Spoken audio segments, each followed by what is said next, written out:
Hi, everyone, and welcome back to Salesforce with Megan, a platform designed to help you navigate the Salesforce ecosystem while making it fun at the same time. So, did you all see that Salesforce Ben released a new Flow course? It's called the Ultimate Salesforce Flow Foundation course. And guess what? We have Tim here, who's the instructor of the course. Yay! So excited. I would love for you to just introduce the course and talk a little bit about it and really the process of how it went for you creating it. Yeah, of course. Look, we were just discussing actually before we started filming how much effort goes into creating a course, and it's a lot of fun. It's a lot of fun, but it's a lot of work as well. Yeah. But ultimately, what I set out to achieve, I suppose, with building the course was I'd built another one in the past, but it was sort of just video based. And I know in myself that sometimes video will be the best way to learn. Other days it'll be reading. Other days it'll be potentially listening to somebody discuss how they've achieved the problem. Other times it'll be projects. So I thought, you know what, let's sort of build something that covers all mediums. So there's written, there's video, there's projects, there's everything in there. So no matter what kind of learner you are, whether that's the same every day or whether that changes day to day, hopefully there'll be something in there for you to benefit from. That's awesome. That's terrific.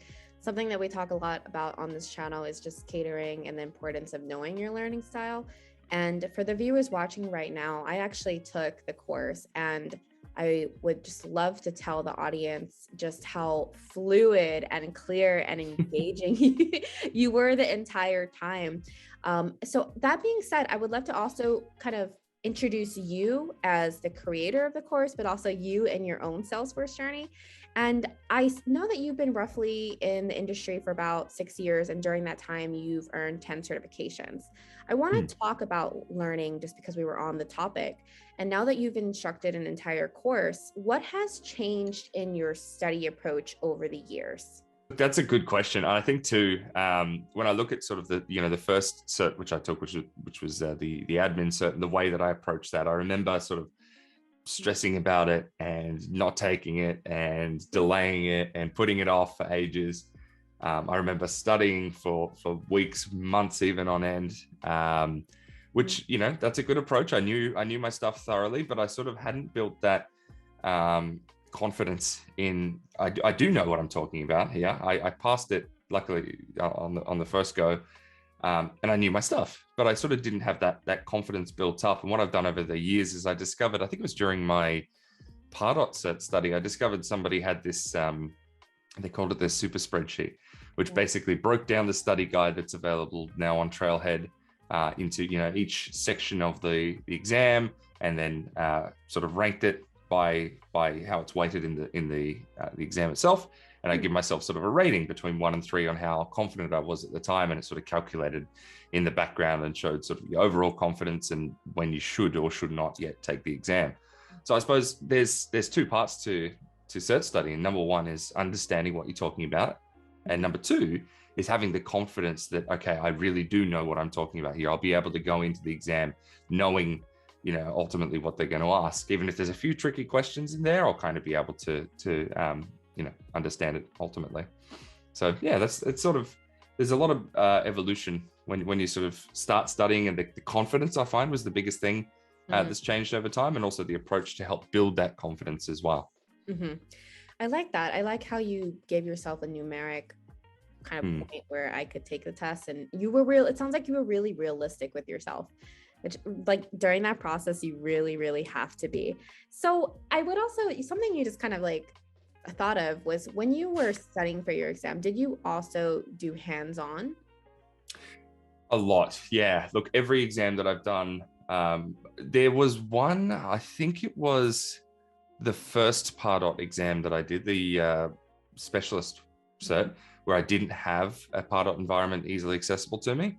I had a challenge, I suppose, from a colleague basically saying, hey, look, this is Pardot. Maybe one day you can learn Pardot. And I'm like, all right, well, I'm going to go and study it and see if I can get certified in a week. And I managed to pull that off. So, which was, I would never take that risk again, because I jumped, the very next week into consultant and failed that miserably, but look, for me, I find hands-on and trying to learn just by doing. Yeah. I've got a really bad habit of trying to do things before I read about them a lot of the time, especially within Salesforce, because everything's sort of built to you know how to do one thing, you kind of know how to do a lot of others as well because of the way the menus have been built. Yeah. But then, of course, you run into issues and it's like, okay, cool. Now that I know what I don't know, let's go ahead and study that. So when things like that come up in the exam, you're like, I've been there. I've made that mistake. Learning by failure, I find, is quite effective, actually. That's the best way to learn. Once you're like, oh, dang it, I got it wrong. I got to keep going. Yeah. Awesome. Well, just kind of like when I was taking your course, I really noticed that you really do cater to all different type of learners.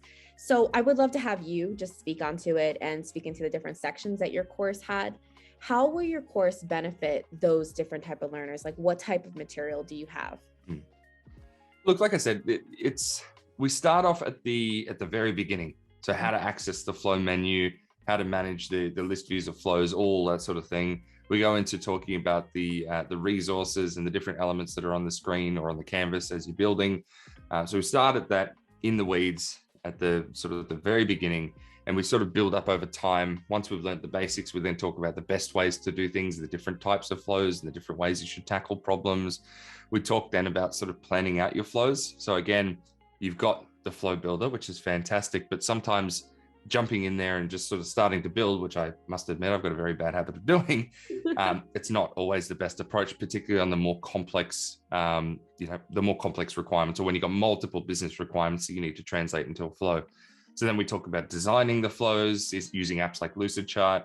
And then at the end, you've got sort of projects where there's not a lot of guidance. The guidance is the course itself. Yeah. At the end of the course, there's 3 projects which you can take, which you should know, A, how to build those flows, B, how to translate and design from business requirement to a flow design, and then you should know some best practices to follow as well. So it sort of starts off very low level, very making sure that everything is understood. So for anybody who's new to flow, you won't be overwhelmed. We'll start at all the way at the very beginning, and you'll build up your skills and understanding, knowledge, and ideally, like I said before, confidence in what you know about flow, and you'll be able to put that to the test and go, yep, I did it. Awesome. I know flows. One thing I really liked about your course was that it's different when you're in the game, right? You're like, oh, okay, I don't have a ticket that's coming up that's flow related. But sometimes when you listen to the client and you know what they want, transcribing that into a flow can be difficult sometimes. And I know with your projects, that's something that you kind of cater to, was having that skills and the requirements gathering and then putting it into flows. That yes. was a highlight of your course. It's definitely, and look, in the real world too, knowing flows is just one piece of the puzzle. Being able to understand what people want to achieve and recognizing whether flow is the right tool or not, because there are other sort of tools within Salesforce that might do something better or might do something differently that flow can't. Flow is fantastic. I love flow, but obviously you shouldn't be trying to use it for everything, So one of the things that you will sort of learn is, when is the best time to use flow? What type of flow is going to meet these requirements? And it sort of lets you go through and understand then to ask the right questions that your business might be asking. So what kind of users will need to do these certain things? What are the things that they need to be able to achieve? What are they ultimately trying to achieve by performing these actions? They might say, hey, look, we need a screen that does this, this, and this. And by talking to them, you discover, hey, why don't we just run that in the background automatically when you do this other thing? So it's less clicks for them and the same outcome is being achieved, as long as there's no variance, I suppose, there. But by understanding properly the actual business requirements, you might be able to design something better than potentially your users have pitched. And that does happen quite a bit because you know the tools quite well. Yeah. And just listening to what I think asking questions is a key thing too. Like as you create your flow, you discover other ways or different ways that the client might want. So on the same topic of hands-on, once a student or once somebody is done taking their classes, what type of ideas and ways can they start thinking of new flows to build? Like how else can they think of I want to get more hands-on experience? What would you suggest to them on how to start building more flows?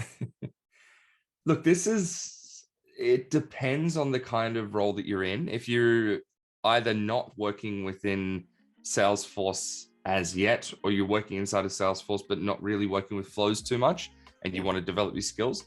What I did was I got a Salesforce developer org that I've had now since I think 6 months into learning getting involved with Salesforce.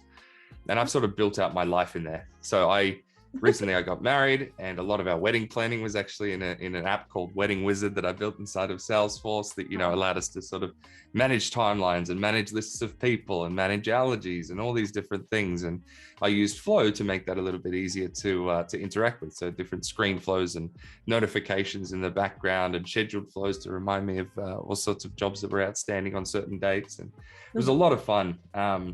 And I find too, when you're invested in the outcome, it's a lot easier to stick it out and try and figure out a solution, particularly if it's not, part of your job and it's like an after hours thing and you got to put the extra effort. If it's something you are invested in and care about, it'll be much easier to stick to. So find things in your day-to-day life that either apps that you wish existed that didn't, to sort of manage, I don't know, like a to-do list is one that I've seen people build out a lot. Or if Salesforce works well for wedding management, I can say from personal experience. But yeah, just go in and sort of map out follow the exact same process. So map out exactly what your business, or in this case you, are looking to achieve, design your tool to meet those requirements, and then go ahead and build it, test it, make sure it works, and evolve the solution as your requirements change, I suppose. Yeah. Funny story. One of the first jobs that I had for consulting actually had us do it was called marriage and matrimony, where we had to create a whole dev org, and it was managing an entire wedding on there. So you had the venue. I love that. I love that so much. Oh gosh, it was so much fun because you would pull in pictures and you would have web to lead as if you were the client and you were reaching out for people, and it's you had both spectrums, but it was so much fun. I was like, it's so cool. This is cool. Exactly. So for the viewers watching, it doesn't have to be something super technical. You can just think if you're getting married, if you're planning a vacation, you love traveling. I mean, really anything. I actually have started running my YouTube channel on Salesforce. I was like, I just need it made sense, right? So yeah, for anybody that's watching, don't complicate it. It really does. Just get on there, get creative, and have fun. So my next question to you, and this is going to be a fun one. What was the most funnest part of creating your course, and also the challenging part? Look, I think when it comes to challenging, putting together anything like this, and I was saying to you before, anybody who's built a course, whether it's Salesforce or other, I know the work that goes into it. I know how long the project seems to be when you're pulling it all together, when coming from mapping out all the individual modules to actually building them, to going back and going, oh, hang on, what I just said probably makes sense to me. But then if, I showed somebody else, they're like, what are you trying to say here? So going back and re-recording or rewriting, and then Salesforce releases an update and it's start again. So there's a lot of work that goes into building a course. And it's challenging, I suppose, to stay on. It was really challenging to stick it out because I got, a lot of things on as well. And it's particularly the wedding that all sort of coincided, and it was a lot of work. So it was very challenging pulling it all together and getting it released, which I was very lucky to have a super supportive team over at Salesforce, Ben, as well, to help me out, keep me on track. So I'm very grateful to them. The fun part, look, I suppose the reason that I built Force Mastery, my business, was to help people to, I benefited so much over the course of my Salesforce life from various mentors, I suppose, people that had done things before me and passed back that knowledge. And I thought, look, if I look back to where I was before Salesforce and then not after, but now, and everything that I've learned along the way, a lot of it, was trailhead and sort of learning by doing, but a lot of it as well was mentorship and having that information and that wisdom, I suppose, of these are things that you can and can't do, but this is something that you should avoid because here's some lessons that I've learned. Little things like that was the reason why I sort of started Force Mastery and started sharing that knowledge. So the most fun part for me was pulling together something that I thought, okay, how can I do my best to benefit the most people and get the most people fluent, I suppose, in Salesforce Flow, because I know how much that particular tool did for me and for my understanding and for my ability to do for the business that I was working for at the time. And it just empowered me to do so much. So I thought, how can I make this the most effective training tool for anyone that wants to be able to do more for their business or for their clients? So yeah, that was fun. I mean, you've done a great job. I have to be honest for the viewers, flow flow Thank you. is not easy to learn. And I talk to other people out there, and it's not easy sometimes. Like, especially if just when you're learning anything, like learning alone can be really challenging. And you talked about community, and you can have amazing courses, but when you join groups and you talk through what you want to create to other people, the magic happens there. And I feel like having these courses nowadays, especially your course where you do cater to different type of learners, that's really helpful for people that are a little like challenged. We feel a little challenged learning. So, I mean, I know I really enjoyed your course. I'm excited for everybody to see this video, of course, but also for you and your journey of the course creation. So thank you. The last question I have for you is, before we end the video, I would love to ask if you have any words for those individuals that are starting to learn flow. Or the most valuable thing to me, I suppose, ultimately at the very beginning of my flow journey was just go in, try to build something and try to break the tool. Basically, what I mean by that is understand its limitations, understand what it can and can't do, or how to do different things. Figure out that wedding management app or whatever it is that you can take on as a bit of a project that you're personally invested in, something you care about, so that when you go to learn flow and you hit a bit of a roadblock and it takes a bit of your time and it gets frustrating, it's something that you will continue to push through and work through because it's something you do sort of care about. Ultimately, that's probably the biggest piece of advice I would give, is jump in, do things, try to break things, try to understand the tool that way, do some reading as well.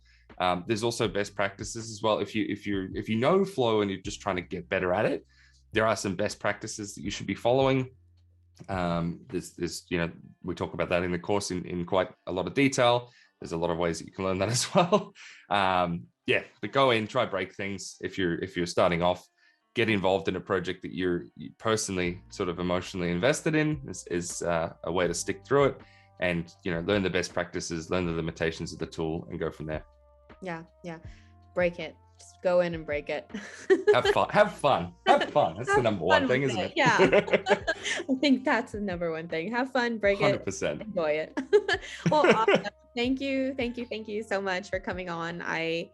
I personally enjoy this type of content and when it comes to learning, and I know a lot of other people do. So if the viewers are watching, don't forget to subscribe to the channel if you like this and give it a thumbs up. It helps the YouTube algorithm. But mostly, thank you for coming on and talking about your course and everything that you've done for the ecosystem. And I appreciate having you on. No, I appreciate you having me. It's been really fun to chat, Megan. Appreciate it. Thank you so much, everybody. And we will see you in the next episode. Bye. Bye.